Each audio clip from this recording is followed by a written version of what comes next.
ఇక వాణిజ్య పన్నుల శాఖలో 1000 కోట్ల రూపాయల గూడ్స్ అండ్ సర్వీస్ ట్యాక్స్ కుంభకోణంలో తెలంగాణ ప్రభుత్వ మాజీ ప్రధాన కార్యదర్శి సోమేష్ కుమార్ పై హైదరాబాద్ సిసిఎస్ పోలీసులు కేసు నమోదు చేశారు.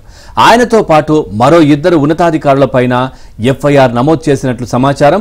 70 కంపెనీల ఐజీఎస్టీ చెల్లింపుల్లో భారీగా అవకతవకలకు పాల్పడమే కాకుండా ఐజీఎస్టీ కింద 1000 కోట్ల మేర అక్రమంగా ఇన్పుట్ క్రెడిట్ బదిలీ చేసినట్లు రాష్ట్ర వాణిజ్య పన్నుల శాఖ విచారణలో అంతర్గతంగా తేలడంతో ఆ శాఖ కమిషనర్ కె రవి 3 రోజుల క్రితం హైదరాబాద్ సెంట్రల్ క్రైమ్ స్టేషన్ పోలీసులకు ఫిర్యాదు చేశారు. దీనిపై పోలీసులు ఐపీసీలోని సెక్షన్లు 406, 409, 120B, ఐటీ చట్టంలోని సెక్షన్ 65 కింద కేసు నమోదు చేసి దర్యాప్తు ప్రారంభించారు. ఈ కేసులో A5గా సోమేష్ కుమార్ ఉన్నారు. వాణిజ్య పన్నుల శాఖ అదనపు commissioner SV Kashi Visweswararao, deputy commissioner A Sivarama Prasad, assistant professor Sobhan Babu GST సాఫ్ట్వేర్ను తయారు చేసిన ప్రింట్లో టెక్నాలజీస్ను ఎఫ్ఐఆర్లో నిందితులుగా చేర్చారు.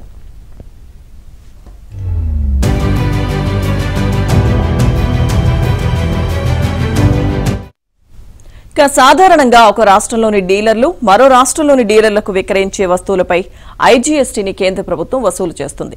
దీనిని కేంద్రం వస్తువులు కొన్న రాష్ట్రానికి చెరో 50% పంపిణీ అవుతుంది. అయితే రాష్ట్రంలోని కొంతమంది డీలర్లు దీన్ని ఆదాయ వనరుగా మార్చుకున్నారు. ఇక్కడి డీలర్లు ఇతర రాష్ట్రాల వారికి వస్తువులను విక్రయించినట్లుగా నకిలీ ట్యాక్స్ ఇన్వాయిస్లను సృష్టించారు. ప్రధానంగా 18% ట్యాక్స్ ఉన్న ఇనుము, ఇత్తడి, రాగి, స్క్రాప్ను ఇతర రాష్ట్రాలకు సరఫరా చేసినట్లు ఆ ఇన్వాయిస్లలో పేర్కొన్నారు. నిజానికి ఈ వస్తు రవాణా భౌతికంగా జరగదు. కేవలం కాగితాల్లోనే సరఫరాలు ఉంటాయి. ఉదాహరణకు తెలంగాణలోని ఒక డీలర్ పంజాబ్కు స్క్రాప్ను పంపించినట్లు ఇన్వాయిస్లు తయారు చేశాడు. పంజాబ్ వ్యాపారి ఆ ఇన్వాయిస్లను ఆధారంగా చేసుకుని 18% ఇన్పుట్ ట్యాక్స్ క్రెడిట్ను జీఎస్టీ కౌన్సిల్ ఖాతాల నుంచి క్లెయిమ్ చేశాడు. ఈ సొమ్మును పంజాబ్ డీలర్, తెలంగాణ డీలర్ పంచుకున్నారు. ఇలా తెలంగాణలోని పలువురు డీలర్లు ఇతర రాష్ట్రాల్లోని డీలర్లు కూడబలుక్కొని సర్కార్ ఖజానా నుంచి ఐటీసీని కొల్లగొట్టారు.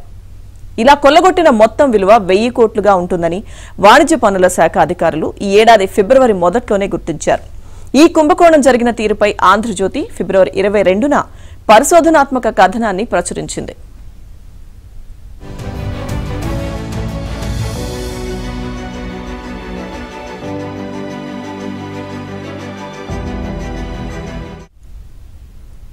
ఇక జీఎస్టీలో పన్ను ఎగవేతలు అలాగే బకాయిలు వంటి వాటిని గుర్తించడానికి వాణిజ్య పన్నుల కమిషనరేట్ ఒక ప్రైవేట్ సంస్థతో సాఫ్ట్వేర్ను అభివృద్ధి చేయించింది. అయితే ఈ సాఫ్ట్వేర్లో కీలకమైన మాడ్యూల్ లేకపోవడం వెనుక పోలీసులు తాజాగా కేసు నమోదు చేసిన 2 అధికారుల ప్రమేయం ఉన్నట్లు వాణిజ్య పన్నుల కమిషనరేట్ అప్పట్లోనే గుర్తించింది. ఇక సాధారణంగా డీలర్లు తాము అమ్మిన వస్తువులకు GSTR-1 రిటర్నులు, ఆ తర్వాత అమ్మకాలు, కొనుగోళ్లు చెల్లించాల్సిన పన్నుకు సంబంధించి GSTR-3B రిటర్నులను ఫైల్ చేయాలి.